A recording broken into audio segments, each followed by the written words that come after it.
none kudapfa bizaza ryari?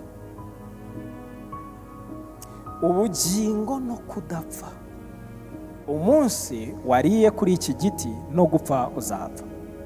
Gupfa ni mu byitegereza si cyo kibazo. Nimuza gusanga muraza niwitegereza urasanga gupfa kuzagumaho igihe cyose mama w'urupfu ariho. Uwo mama w'urupfu yitwa icyaha.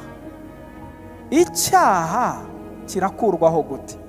Ni nayo mpamvu ari iby'ingenzi kumenya ibyo gukiranuka kwacu twahawe, kuko uko gukiranuka kuraza kugasimbura icyo kibazo cy'icyaha, kukica conscience y'icyaha, kukayikuraho yose.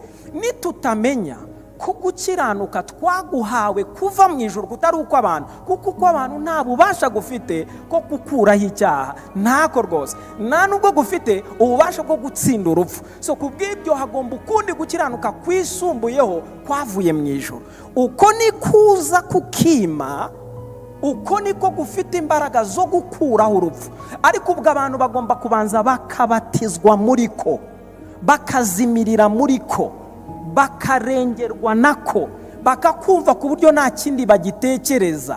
Nibiba bihagaze gutyo, uwo ni umwambaro udapfa. Nta muntu wambara gukiranuka kwiteka ngo kandi apfe, kandi ari ukwiteka bivuze yuko kugomba kuguma yiteka. Ibyakatumye umuntu apfa nagumeho byiteka bikurwaho n'uwo mwambaro wo gukiranuka witeka ryose.